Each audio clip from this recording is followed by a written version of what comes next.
ನಮಸ್ಕಾರ. ತುಂಬ ಜನಕ್ಕೆ ಡೌಟ್ ಇದೆ. ಕೈಮದ್ದಿನ ಟ್ರೀಟ್ಮೆಂಟ್ನ ತಗೊಳ್ತಾರಲ್ಲ, ತಗೊಳ್ಳೋಂಥ ವ್ಯಕ್ತಿ ಕೇಳ್ತಾರೆ ಯಾವಾಗ್ಲೂ ಪ್ರತಿಯೊಂದು ಸಮಸ್ಯೆ ಬಗೆಹರಿಯುತ್ತಾ ಅಂತೇಳಿ. ಈಗ ನೋಡಿ, ಅವರಿಗೆ ಬೇರೆ ರೀತಿಯಾಗಿರ್ತಕ್ಕಂಥ ಸಮಸ್ಯೆ ಬಂದಿರತಕ್ಕಂಥದ್ದಾಗಿರ್ಬೋದು. ಅಂತಹ ಒಂದು ಸಮಸ್ಯೆ ಬಗೆಹರಿಯೋದಿಲ್ಲ. ಕೈಮದ್ದಿಗೆ ಸಂಬಂಧಪಟ್ಟಿರ್ತಕ್ಕಂತಹ ಇದ್ರ ರಿಲೇಟೆಡ್ ಏನಿದೆಯೋ ಅಂತಹ ಒಂದು ಸಮಸ್ಯೆಗಳು ಮಾತ್ರ ಬಗೆಹರಿಯುತ್ತೆ. ನೋಡಿ, ಈ ಕೈಮದ್ದಿನಿಂದ ಉಂಟಾಗಿರ್ತಕ್ಕಂಥ ಅದು ಯಾವುದೇ ಸಮಸ್ಯೆ ಆಗಿರ್ಬೋದು, ಅದು ರಿವರ್ಸ್ ಆಗುತ್ತೆ, ರಿಟರ್ನ್ ಹೋಗುತ್ತೆ. ಮತ್ತು ರಿಟರ್ನ್ ಹೋಗಬೇಕಾದ್ರೂ ಕೆಲವೊಂದು ನಾವು ಪ್ರೇಯರ್ ಮಾಡಿ ಕೊಟ್ಟಿರ್ತೀವಿ ಪ್ರಸಾದದ ಮುಖಾಂತರವಾಗಿ. ಯಾರು ಏನು ಸಮಸ್ಯೆ ಮಾಡಿರ್ತಾರಲ್ಲ ಅಂಥವ್ರಿಗೆ ಕೆಲವು ಟೈಮಲ್ಲೆಲ್ಲ ರಿಟರ್ನ್ ಹೋಗುತ್ತೆ, ಕೆಲವು ಟೈಮಲ್ಲಿ ರಿಟರ್ನ್ ಹೋಗಲ್ಲ. ಹೆಂಗೆ ಅಂತ ಅಂದರೆ, ಅವರು ಯಾವುದು ಏನು ರಿಟರ್ನ್ ಬರದೇ ಇದ್ದಂಗೆ ಒಂದು ಬಂಧನವನ್ನು ಮಾಡಿ ಇಟ್ಕೊಂಡಿರ್ತಾರೆ, ಆಗ ರಿಟರ್ನ್ ಹೋಗೋದಿಲ್ಲ. ಅದು ಯಾವಾಗ ಹೋಗುತ್ತೆ ಅಂದರೆ, ಅಲ್ಲಿ ಯಾವಾಗ ವೀಕ್ ಆಗ್ತಾ ಹೋಗುತ್ತೋ ಆ ಬಂಧನ ಮಾಡ್ಕೊಂಡಿರೋದು, ಆ ವೀಕ್ ಆಗುವಂತಹ ಸಮಯದಲ್ಲಿ ಇದು ರಿಟರ್ನ್ ಹೋಗುತ್ತೆ. ಒಟ್ಟಿನಲ್ಲಿ ಒಂದಲ್ಲ ಒಂದು ದಿನ ಅದು ರಿಟರ್ನ್ ಹೋಗುತ್ತೆ.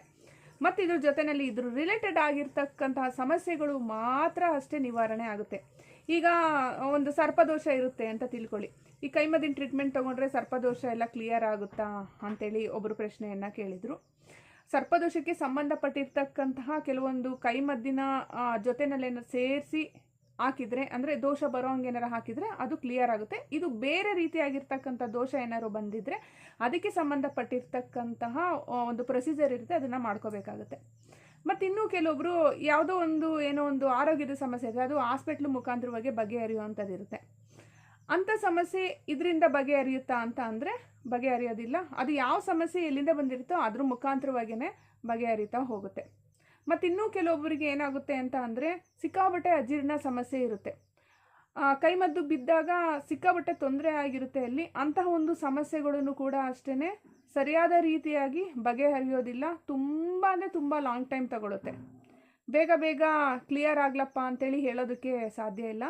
ಆಹಾರ ಪದ್ಧತಿ ಕ್ರಮದಲ್ಲಿ, ನಮ್ಮ ಲೈಫ್ ಸ್ಟೈಲಲ್ಲಾಗಲಿ, ನಮ್ಮ ಒಂದು ಮಾನಸಿಕ ಸ್ಥಿತಿಗತಿನಲ್ಲಾಗಲಿ, ಅದನ್ನೆಲ್ಲ ನಾವು ಸರಿಯಾದ ರೀತಿಯಾಗಿ ಒಂದು ವ್ಯವಸ್ಥಿತವಾಗಿ ನಿಯಮಬದ್ಧವಾಗಿ ನಾವು ಮಾಡ್ಕೊಂಡು ಹೋಗ್ತಾ ಇದ್ದರೆ ಅದು ಕಾಲಕ್ರಮೇಣವಾಗಿ ಸರಿಯಾಗುತ್ತೆ. ಟೋಟಲಾಗಿ ಕೈಮದ್ದಿಗೆ ಸಂಬಂಧಪಟ್ಟಿರ್ತಕ್ಕಂಥ ಏನೇ ಸಮಸ್ಯೆ ಇದ್ದರೂ ಅದ್ರ ರಿಲೇಟೆಡ್ ಸಮಸ್ಯೆಗಳು ಮಾತ್ರ ನಿವಾರಣೆ ಆಗುತ್ತೆ. ನೋಡೋರಲ್ಲ ವೀಕ್ಷಕರೇ, ಇವತ್ತಿನ ಈ ವಿಡಿಯೋ ಇಷ್ಟದಲ್ಲಿ ಲೈಕ್ ಮಾಡಿ. ಇನ್ನಷ್ಟು ವೀಡಿಯೋಸ್ಗಳು ನೋಡಬೇಕು ಅಂದರೆ ಸಬ್ಸ್ಕ್ರೈಬ್ ಮಾಡ್ಕೊಳ್ಳಿ. ನೆಕ್ಸ್ಟ್ ಇನ್ನೊಂದು ಒಳ್ಳೆಯ ವಿಡಿಯೋದೊಂದಿಗೆ ಭೇಟಿಯಾಗೋಣ. ನಮಸ್ಕಾರ.